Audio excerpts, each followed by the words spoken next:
Bismillah ar-Rahman ar-Rahim. Assalamu alaikum. In this series of lectures under the title, What is Islam? We are now discussing the question of Sunnah. What is Sunnah? As yet, what I've mentioned is that there is no one unanimous understanding of what Sunnah is.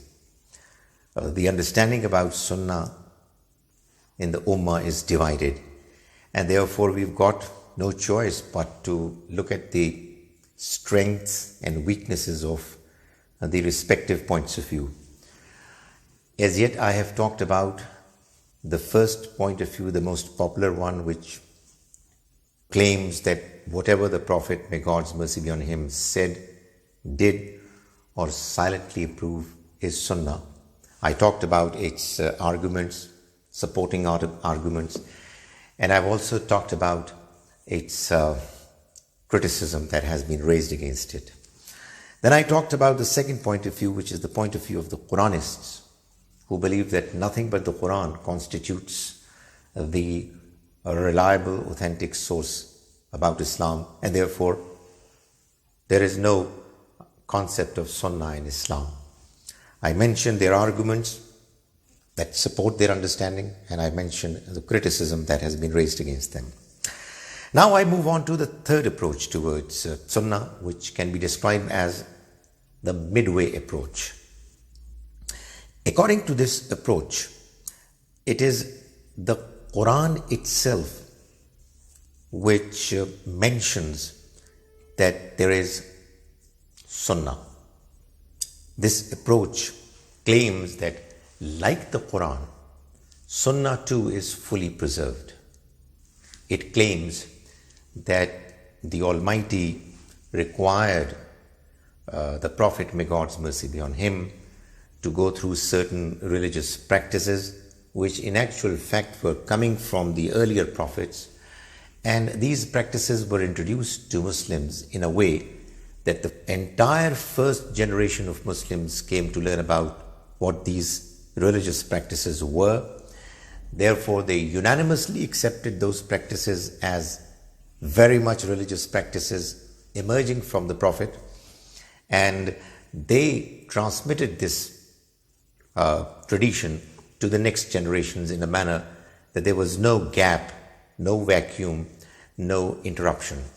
So, like we have seen in the case of the Quran, in the case of Sunnah too, certain given specific religious practices were adopted by the entire first generation of Muslims, learning them from the Prophet, may God's mercy be on him, and then they were transmitted to the next generation, and then the next generation, and so on, until such time that today we have got all those practices in the form of Sunnah, which originate from the Prophet, and there has been no change whatsoever in these practices.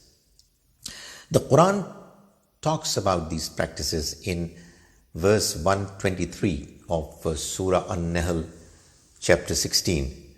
The Almighty says, ثُمَّ أَوْحَيْنَا إِلَيْكَ, then we revealed upon you, O Prophet, أَنِ اتَّبِعْ مِلَّةَ إِبْرَاهِيمَ حَنِيفًا, that you follow the path, the religion of Abraham, Hanifa, fully focused, completely devoted to the cause of it. So, the Almighty asked the Prophet to follow the religious way of Ibrahim alayhi salam, Abraham. Obviously, Ibrahim alayhi salam did not have the Quran revealed to him. So what the Almighty is asking the Prophet to do is to follow the practices which we now describe as Sunnah practices, like Salat, prayer, like Zakat, like fasting, like Hajj, etc. So this is what the significance of Sunnah according to this third point of view is. It's absolutely authentic like the Quran. It's actually based on the Quran, but it's outside the Quran. The Quran doesn't mention these practices. It doesn't mention the details of those practices, how they are to be adopted, because it was not possible for a text to explain how to say the formal prayers. how to do Hajj. So Hajj was already happening.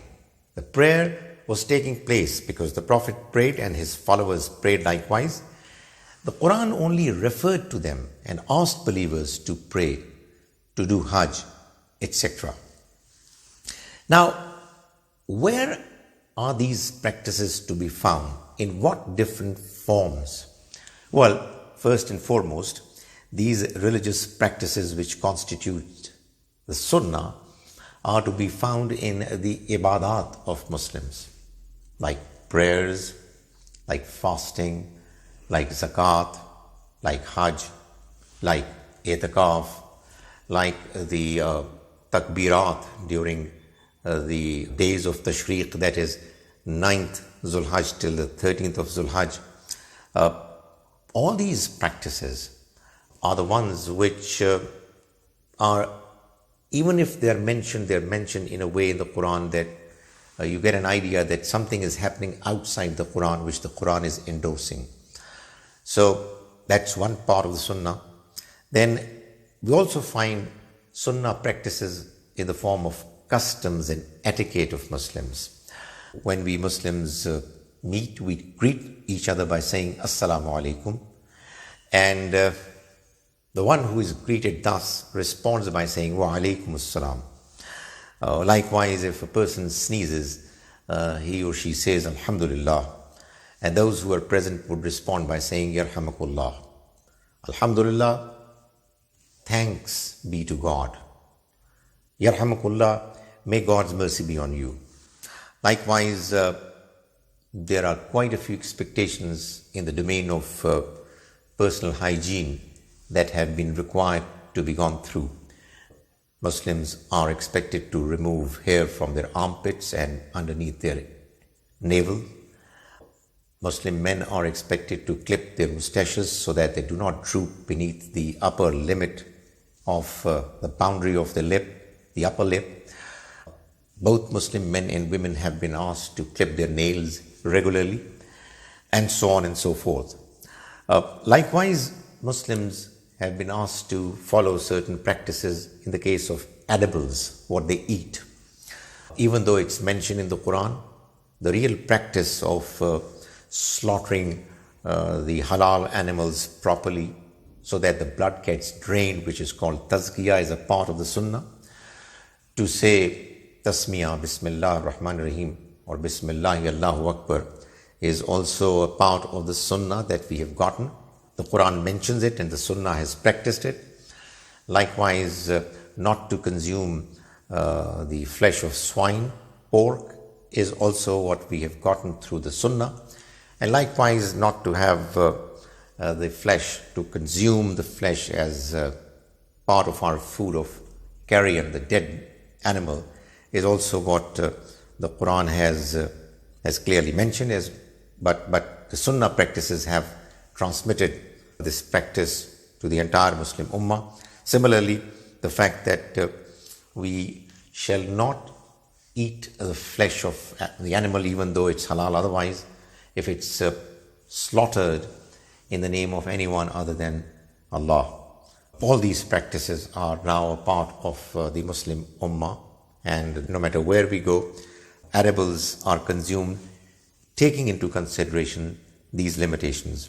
Likewise, in the social interaction category, we have the practices of nikah, the practices of talaq, both mentioned in the Quran, talaq more than nikah, but these practices took a formal process in the practical world through the Sunnah of the Prophet, may God's mercy be on him, who introduced these practices to the Muslim Ummah, and people started following them.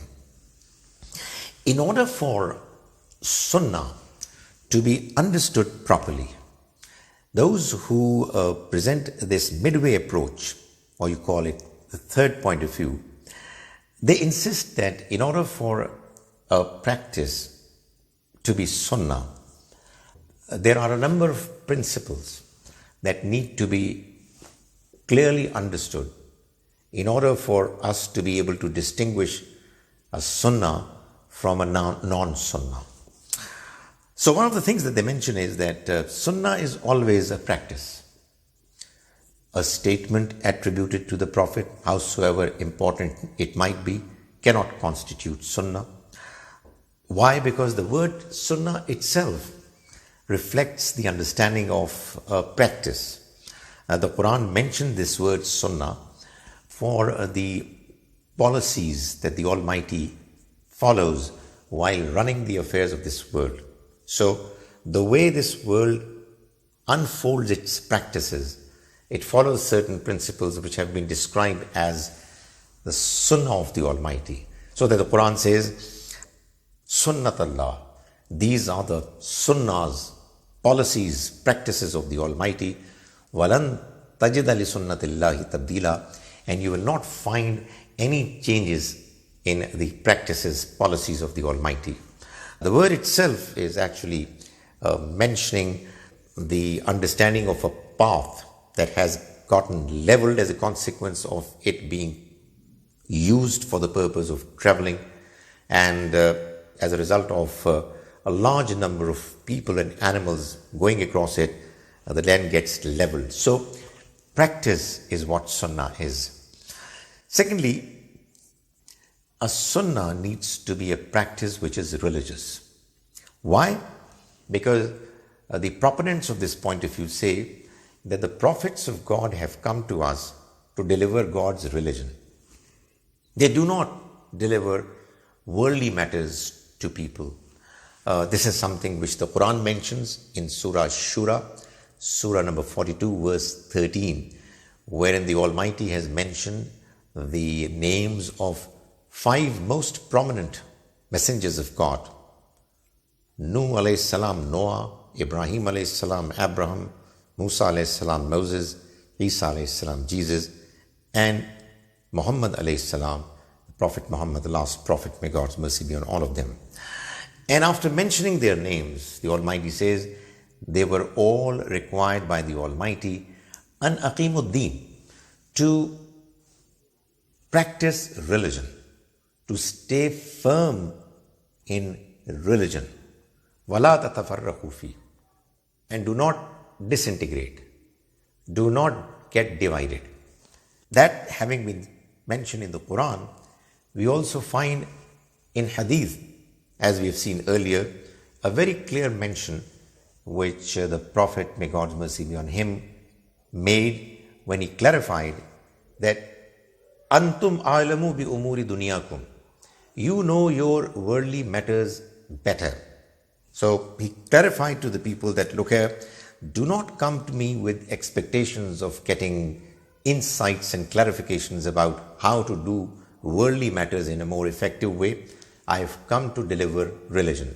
So religious practices are what Sunnah are, so that if we know that the Prophet, may God's mercy be on him, traveled on camelback, for example, it would not constitute Sunnah because it has got nothing to do with religion or religious guidance. Thirdly, they also say that Sunnah will not be in matters where the Prophet followed the Quran. Because when we are talking about Sunnah, we are talking about a source which is, apart from the Quran, an additional independent source of Islamic learning. So the Quran tells the Prophet, for example, to do jihad, and he did so likewise. The Quran requires the Prophet to punish those who have committed certain crimes, and he implemented those punishments. But these practices of the Prophet that have been reported in the books of history are actually examples of the way the Prophet followed the Quran.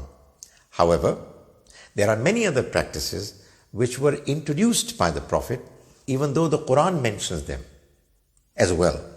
Like, for example, as I said, formal prayers. Formal prayers that are said 5 times a day were actually introduced by the Prophet. We don't even have the number of 5 mentioned in the Quran regarding prayers, because the Quran assumes that Muslims already know what formal prayers are, how many of them are required to be practiced every day, and what are the formalities that are required to follow. So what is done as a consequence of responding to the call of the Quran, of the expectations of the Quran, is not Sunnah. Sunnah are practices independent of the Quran. Then they also clarify that if a certain Sunnah gets extended by the Prophet, may God's mercy be on him, by being offered in additional forms, those additional forms of those practices would not constitute a new distinct Sunnah. If the Prophet, may God's mercy be on him, introduced prayer, the formal prayer as-salat, as a Sunnah, the entire mention of as-salat in Sunnah, the complete description of it, dividing it into the categories of farz, what is binding, and nawafil, tatawwu, what is optional. All these put together are the Sunnah of prayer. So we would not say that the additional prayers, apart from over and above the obligatory farz prayers, are Sunnah prayers. They're all a part of the Sunnah. Farz prayers are also Sunnah. They have also been delivered to the Ummah through Sunnah and not through the Quran. So what they would say is that we should not confuse the additional practices to be forming new and additional categories of Sunnah. They all belong to one Sunnah, which, for example, in the case of prayers, are the Sunnah practices, some of which are binding obligatory and others are non-obligatory optional. Then they also emphasize the fact that Sunnah is not derived from Hadith. We have got Sunnah from the practice of Muslims, unanimously adopted by all Muslims, and then transmitted through uninterrupted consistency. It was adopted by all different segments of the Muslim society. No matter where Muslims went, they said prayers, the same prayers which the Prophet said, and this practice has come down to us through the same unanimity, wherein the whole process was transmitted in a way that there are no gaps. Hadith is a source which, even though very important, and we'll see later what exactly is Hadith and what its significance is, it was transmitted by individuals, to individuals, unlike in the case of Sunnah, which was transmitted by one entire generation to the next entire generation. So, even though Hadith does include the mention of Sunnah. Why? Because obviously when Hadith mentions the record of the Prophet's life, one important aspect of the Prophet's life was the Sunnah practice. So we do find the mention of Sunnah in Hadith, but Hadith is not the primary source of knowing Sunnah. The primary source of understanding and knowing Sunnah is the practice of Muslims, which we see all across the Muslim world. Now, there are at least two questions which arise as a consequence of this particular understanding of Sunnah. One is that if Sunnah, like the Quran, is unanimously agreed upon by all Muslims, as is the claim of the proponents of this point of view, why then do we find that there are differences, a number of differences, in the way Muslims say their prayers, for example? The answer to this question provided by these people who put across this understanding as the only valid understanding of Sunnah is that the formal prayer that was given by the Prophet to the entire Ummah was comprised of two components. There were some practices, there were some utterances, azkar, which were made binding, and there were others which were optional, left at the discretion of individuals to do the manner they would choose to. So, when it comes to the binding practices and binding utterances, there is no difference of opinion whatsoever amongst Muslims. But when it comes to the question of optional practices and optional utterances, We do understandably have a number of differences because there was no one expectation that was made binding.